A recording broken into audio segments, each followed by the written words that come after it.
Welcome to this week's knitting lesson. And before we get started, we're going to do a review of the stitches that we've learned so far on our project. We have garter stitch, which is just simply the knit stitch on the front and the back side. If you see an RS on a pattern, that means the right side. This is the right side. It's the side that everyone will see.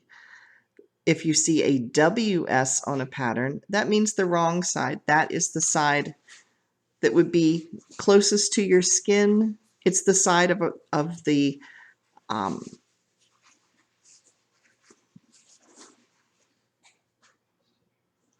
it's the side of your work that people don't see. So it would be considered the wrong side. So we're looking at the right side today.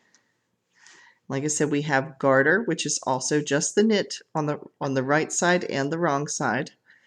Then we have stockinette, which is you knit on the right side, you purl on the wrong side, and it creates this smooth texture as opposed to a more bumpy or textured section.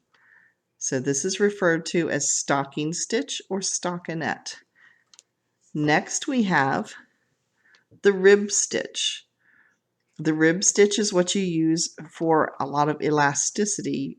It's more springy than these stitches are.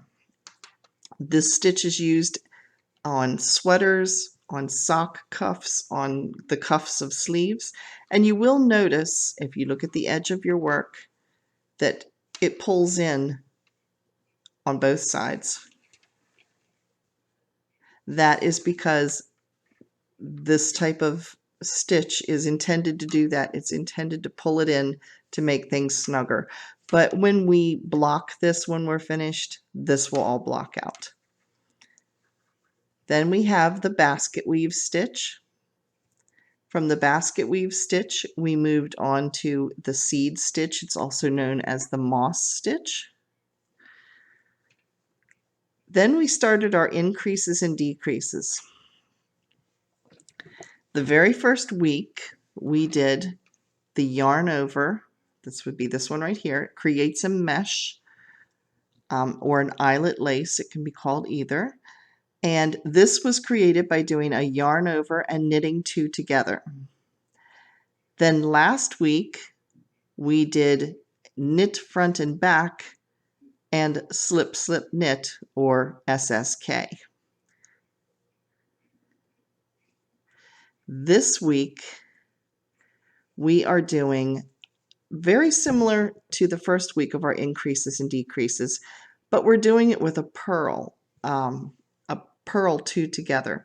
And anytime you do a yarn over to a purl, there's a little bit different technique when it comes to bringing your yarn around. So that's why I wanted to do this as a separate week's video.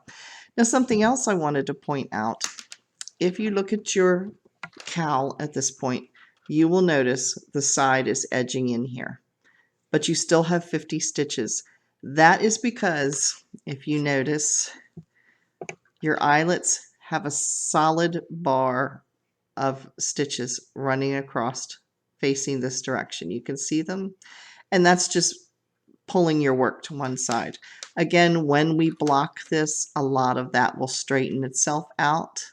And when I say block, and we will do this together, when you finish a project, you're going to hand wash it and then you're going to stretch it to get the work back into shape and to also open up the stitches. The more you open up the stitches, the more defined they are. They don't look as bunched up. So that is the purpose of blocking. Now, if your project is done in acrylic like this one is, it will block and straighten out to an extent. But not as much as if you were using something with a natural fiber. That is more apt to do the most blocking. So you're not going to stretch an acrylic out as much as you would be able to stretch a natural fiber. Now, I've already done 3 rows of this new stitch because I wanted you to see some differences between it and the first section that we did. If you look at your first section, the stitches that are running here creating the bars look like knit stitches that are just slanted. You can see almost a stockinette type of pattern here. But when you look at this section, you don't see that. Let me show this again. See how it definitely looks chained. If you're used to crocheting, this resembles a chain stitch. And up here, it does not on this side. If you turn it over to the wrong side, there you can see more of the chain stitches. Because, like I said, you're going to be doing purl two together. The technique is very, very similar to our first week of increases and decreases, with one important difference. So let's get started. The first thing we're going to do is a knit stitch. There we go. Now, if I bring my yarn to the front, how I normally would do for a yarn over, and then we're to do a purl stitch, or in this case we are purling two together. So we're just doing the purl stitch, but instead of picking up one stitch, we're going to pick up two. So if we were to do that, you see that I have no yarn over, because the yarn was pulled forward for the yarn over, but the yarn would have to be forward to do the purl stitch. So if I were to continue this way, I would go from 50 stitches down to 25. So we want that yarn over for the lace effect. So let me start over again and show you what we're going to do that's different. We have our one knit stitch on the right. We have our yarn pulled forward between the needles, but you're now going to take this yarn and you're going to wrap it around the right needle and then between them. So you're just going to give it one wrap around the needle, and it looks like this. It's just twisted around it once. Now we knit our two stitches together, or purl our two stitches together.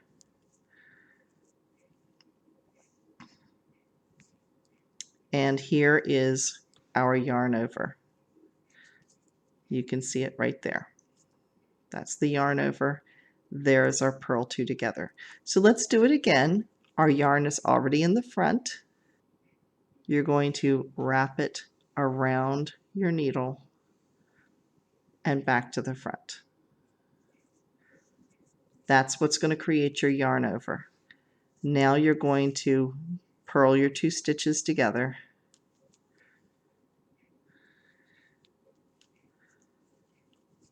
And there is the yarn over. So you can see it's the stitch that slants slightly. So let's do it a couple more times together.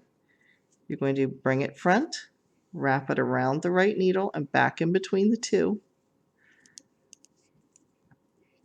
Purl two together. Wrap around. Purl two together. Wrap around. Purl two together. And you're going to do this all the way across until you reach the very last stitch.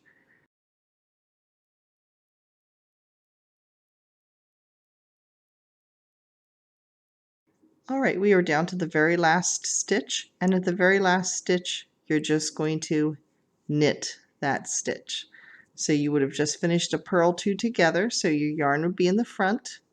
You just move your yarn to the back and knit that stitch. And then you're going to turn your work to the wrong side and you will knit all the way across. And count your stitches as you go. You should have 50. You're going to repeat this until you have completed a total of 8 rows. So you've done, by the time you knit back across, you have done 2. So you'll repeat it 3 more times.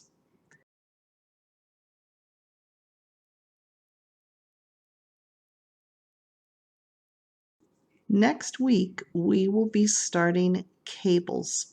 So the supplies you will need for next week will be 4 stitch markers, and a cable needle. Now, if you don't have a cable needle or stitch markers, you don't have to worry. You can use 4 rubber bands or 4 pieces of yarn in a different color that are tied into circles.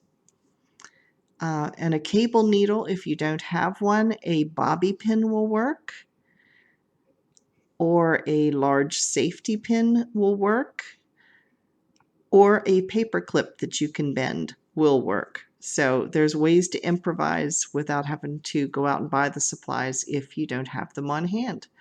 So like I said, next week have 4 stitch markers or something you can use as that, and a cable needle or a paper clip or a safety pin.